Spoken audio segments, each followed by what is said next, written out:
ao som de Ratos de Porão, SOS País Falido. Vamos falar hoje de população brasileira.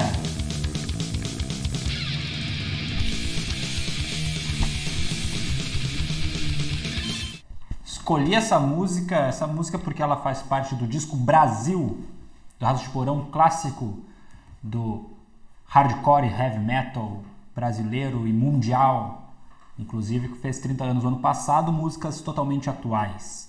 Indico para quem gosta de uma música extrema e para quem tem curiosidade, né? Não é o caso, hoje em dia os jovens só gostam de trap e sertanejo universitário. Mas enfim, gurizada, vamos falar aqui, a gente já falou nas últimas aulas, desde o início do ano, na verdade, sobre demografia. A gente falou sempre no geral, falava um pouquinho do caso brasileiro, mas muito pouco. Então eu vou tentar fazer uma videoaula o mais breve possível. Eu sei que é difícil. Vou tentar fazer uma videoaula sobre a população brasileira, certo? Vou introduzir aqui o assunto, tá? Se eu ver que vai ficar muito longa a aula, eu vou dividir ela em duas partes, certo? Então, população brasileira aqui, gurizada, demografia brasileira no caso. Os dados, geralmente, de população, os dados demográficos, eles são certinhos ali, né, certamente aferidos de 10 em 10 anos com um censo. O censo desse ano, inclusive, já passou para o ano que vem em questão do coronavírus. Mas em 2010, a população brasileira era de 191 milhões de habitantes. Hoje, em 2020, dia 26 de março de 2020, hoje foi dia 27, então ontem, na verdade, que eu acessei o site do IBGE e olhei, são 211.301.454 habitantes, isso naquele momento, às 3 da tarde.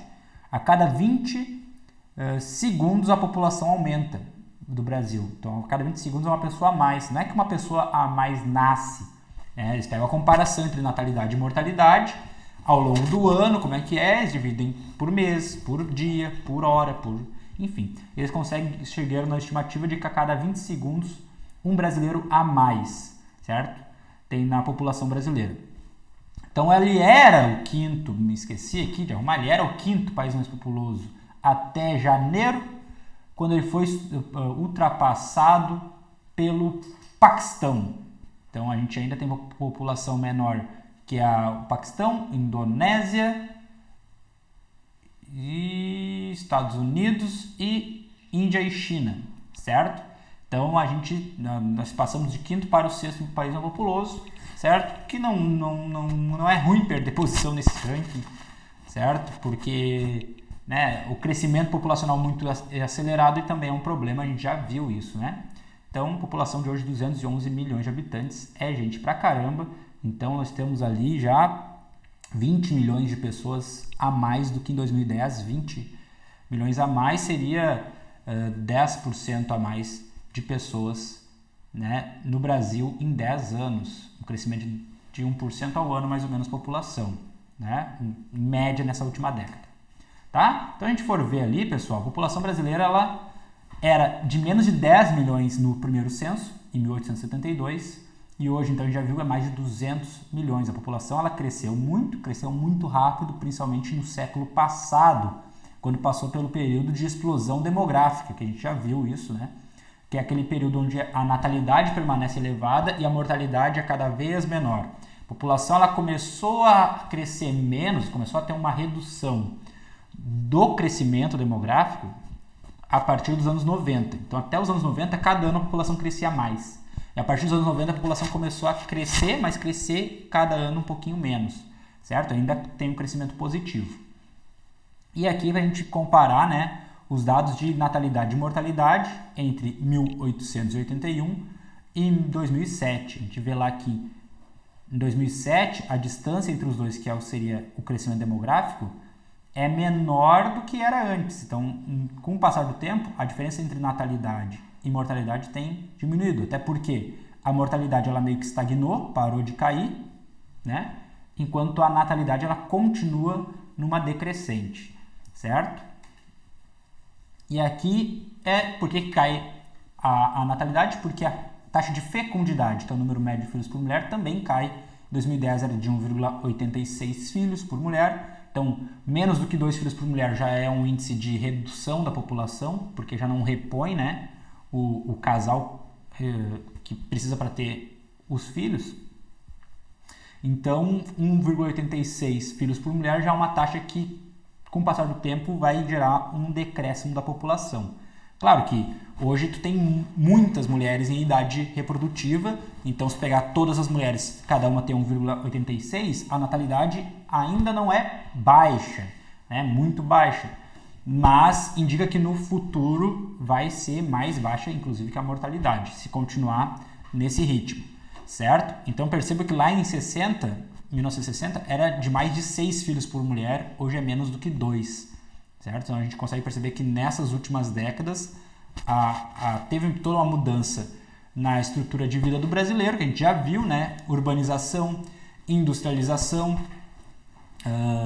outros processos aí que fizeram com que o estilo de vida mudasse, população mais urbana, o custo de vida é mais elevado, né? A mulher vai para o mercado de trabalho, né? Não tem mais tempo de ficar aqui cuidando de um monte de filho, muitos filhos também são custos, né?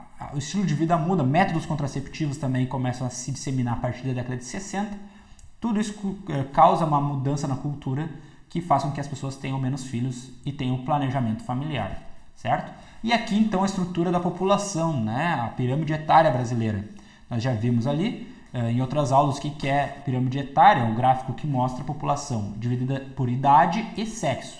Então as partes ali, a base da pirâmide, ela vai mostrar as crianças, né, de 0 a 4 anos, de 5 a 9, e assim vai indo, cada linha representa uma faixa etária até os mais idosos no topo.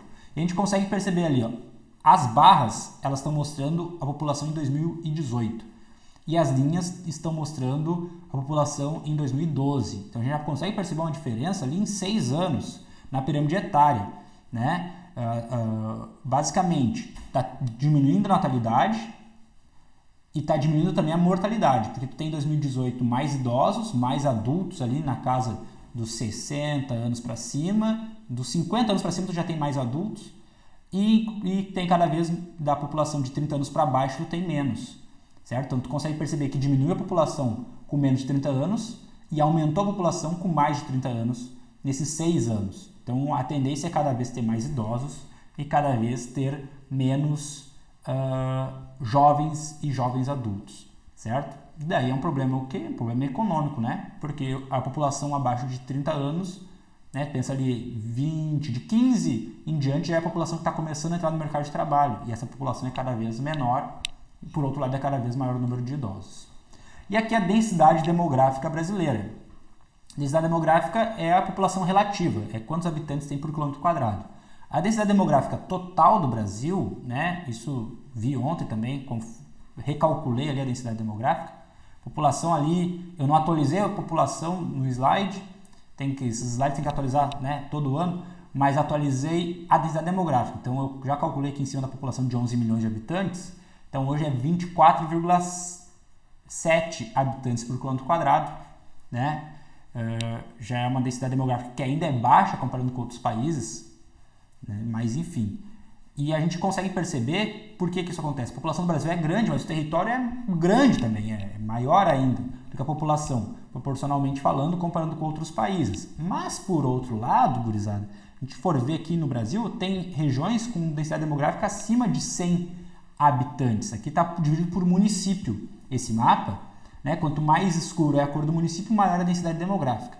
Nós temos municípios com mais de 1.000 habitantes por quilômetro quadrado, né? Que são extremamente povoados, né? Não populosos também, mas povoados, que é o que vê a população relativa. Então a gente pode ver que a população está concentrada na região ali litorânea e do sul e sudeste, certo? Alguns núcleos ali densamente povoados no interior, na região norte, região centro-oeste, mas no geral é o litoral ali, nas regiões, municípios até ali uns 200, 300 quilômetros do litoral, todo o estado de São Paulo, que é o mais populoso, Paraná está bem distribuído, Santa Catarina está bem distribuído, e o Rio Grande do Sul mais na metade norte.